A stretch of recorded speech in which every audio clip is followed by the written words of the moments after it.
Bom dia, meus amigos, paz no seu coração, pedindo a proteção do Divino Mestre, pedindo as suas bênçãos para as nossas vidas, para muita felicidade e muita prosperidade na sua graça, pedindo sabedoria, meu Pai, para entender e explicar a palavra de Deus corretamente. Hoje nós vamos continuar com Apocalipse 2. E o título é Onde está a sua estrela da manhã?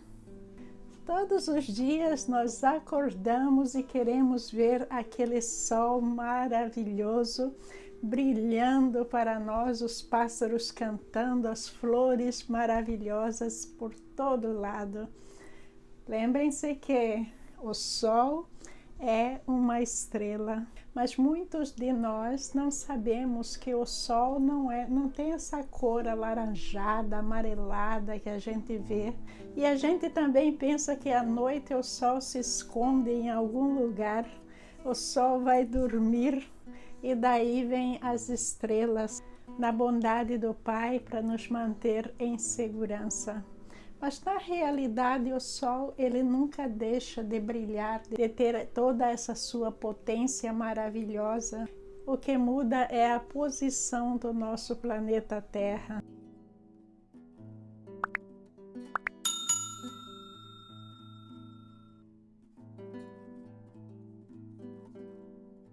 Mas essa estrela da manhã pertence a todos que vivem nesta terra.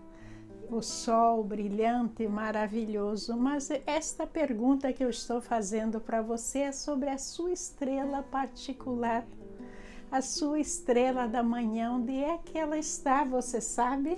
Então eu quero que você pense no decorrer do vídeo sobre isto. Agora vamos à leitura de Apocalipse e daí nós voltaremos com as explicações. Leitura de Apocalipse 2, versículos de 18 a 29. Ao anjo da igreja de Tiatira escreva: Estas são as palavras do Filho de Deus, cujos olhos são como chama de fogo e os pés como bronze reluzente. Conheço as suas obras, o seu amor, a sua fé, o seu serviço e a sua perseverança. E sei que você está fazendo mais agora do que no princípio. No entanto, contra você tenho isto. Você tolera Jezabel, aquela mulher que se diz profetiza. Com os seus ensinos, ela induz os meus servos à imoralidade sexual e a comerem alimentos sacrificados aos ídolos. Dei-lhe tempo para que se arrependesse da sua imoralidade sexual, mas ela não quer se arrepender. Por isso vou fazê-la adoecer e trarei grande sofrimento aos que cometem adultério com ela, a não ser que se arrependam das obras que ela pratica. Matarei os filhos dessa mulher, então todas as igrejas saberão que eu sou aquele que sonda mentes e corações, e retribuirei a cada um de vocês de acordo com as suas obras. Aos demais que estão em Tiatira, vocês que não seguem a doutrina dela e não aprenderam, como eles dizem, os profundos segredos de Satanás, digo: não porei outra carga sobre vocês. Então, somente apeguem-se com firmeza ao que vocês têm, até que eu venha. Aquele que vencer e fizer a minha vontade até o fim, darei autoridade sobre as nações. Ele as governará com o cetro de ferro e as despedaçará como um vaso de barro. Eu lhe darei a mesma autoridade que recebi de meu Pai. Também lhe darei a estrela da manhã. Aquele que tem ouvidos, ouça o que o Espírito diz às igrejas. Hoje Jesus Cristo vai mandar a sua carta para o anjo que toma conta da igreja de Tiatira.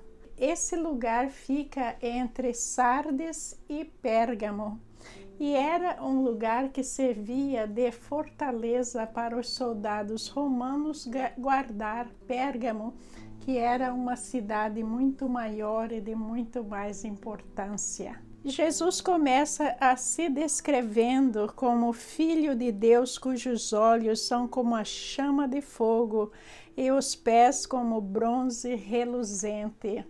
Isso aí é uma identificação de como Jesus se apresentou para João no início de Apocalipse. Nós vimos essa descrição que já é familiar para nós.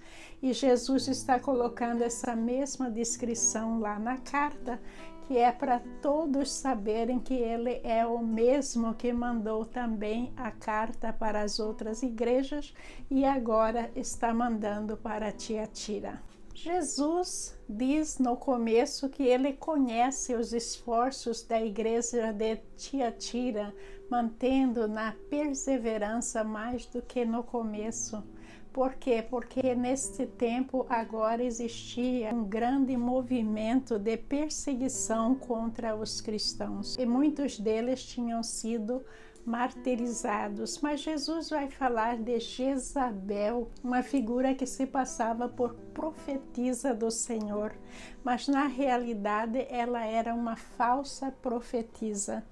Essa Jezabel, eu não sei se o mistério está no nome ou não, mas não é aquela Jezabel que a gente conhece, muito má, do Antigo Testamento. Não se trata dela, é uma outra Jezabel que estava se passando por profetisa e trazendo a imoralidade sexual e outros pecados para a igreja. Dentre esses outros pecados, ela incentivava os cristãos a comerem daquelas comidas que eram reservadas aos ídolos. E veja que esses ídolos eram ídolos satânicos. Então Jesus Cristo não quer que a gente de maneira nenhuma tenha conexão com esses ídolos. E Jesus Cristo vai deixar claro o que é que vai acontecer com Jezabel. Deus iria trazer doenças a ela e a todos aqueles adúlteros que se relacionavam com ela. E é por isso que a gente tem que repudiar a doença e também, quando na doença, arrepender dos pecados, fazer aquele exame de consciência para ver em que é que a gente está em falta e a gente tem que acertar tudo que está errado na nossa vida para que Deus nos dê a bênção de volta. Muitas enfermidades, não todas, estão ligadas a nossos pecados. E os filhos desse relacionamento com Jezebel e daqueles que foram influenciados por Jezebel, Deus está falando ali que iria matá-los também. Por quê? Porque são filhos gerados na desobediência, filhos gerados no pecado. Então Deus está punindo Jezabel, matando os seus filhos, trazendo doença. Para quê? Para que ela se arrependa dos pecados. Jesus vai dizer que retribuirá a cada um de acordo com as obras. Veja que essa retribuição é o merecimento. Nós falamos muito em merecimento. Quando a gente merece, Deus nos dá a retribuição. E muitas vezes Deus não dá uma retribuição à altura, mas Ele dá em dobro, como nós vimos, por exemplo, na história de Jó.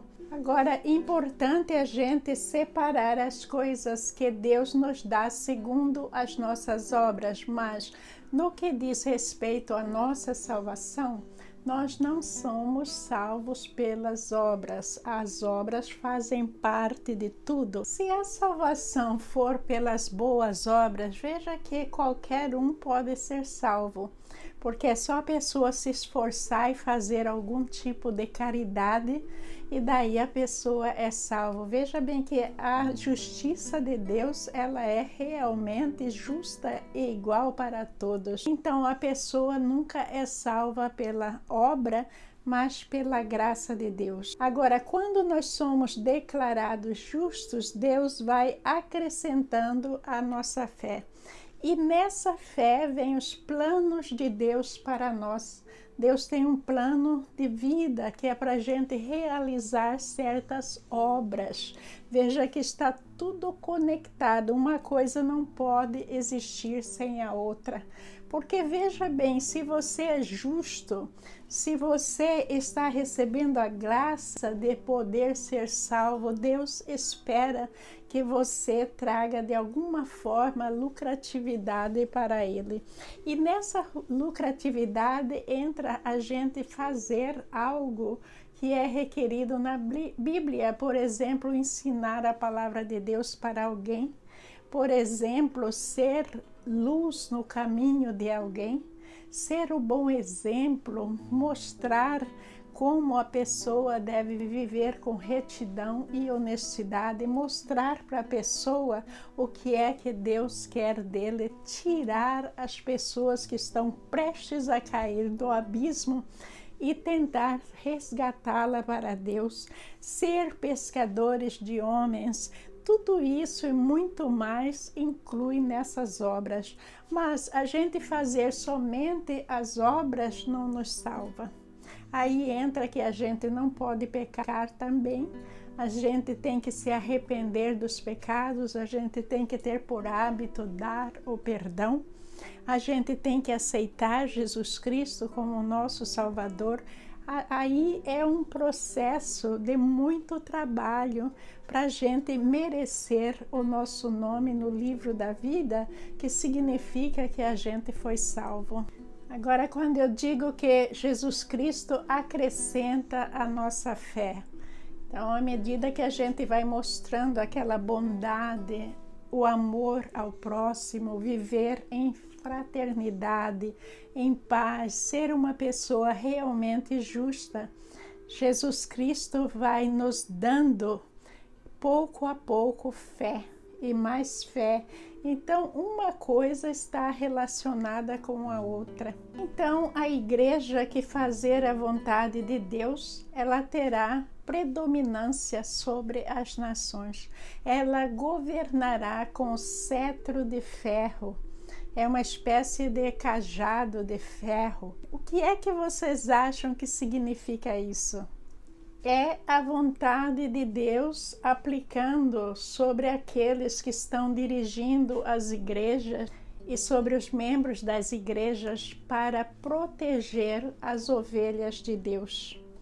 E com esse cetro de ferro, Satanás será destruído, porque a força de Satanás diante da força de Deus são como vasos de barro, muito frágeis, então facilmente destruído. Agora, ninguém consegue destruir Satanás se não tiver a força de Deus, que é por isso que ele está falando desse cetro. Agora, as pessoas que continuam no caminho do mal e desprezam tudo aquilo que Jesus Cristo está falando para elas. O que elas são? Elas são como esses vasos de barro.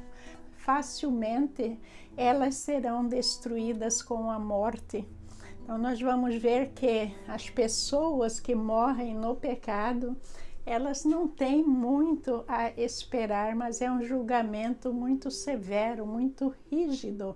E essa chance da pessoa redimir depois da morte, ela foi desperdiçada vivendo uma vida infrutífera neste mundo, cultivando pecado, mas pecado dia após dia.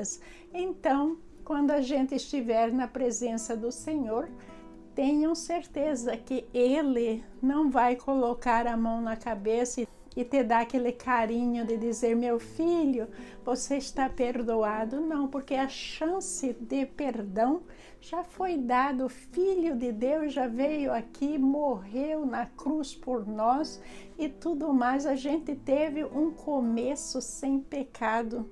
Então, por que é que a gente continua nessa desobediência? A gente tem que pensar nisso, porque quando Jesus Cristo voltar, ele já não vai voltar como o Cordeiro de Deus, mas ele vai voltar com todo o seu poder e glória. Isso significa também que toda a sua justiça será aplicada sobre todos nós. Isso é algo muito sério e a gente tem que levar em consideração viver uma vida honesta e reta da melhor maneira que a gente puder.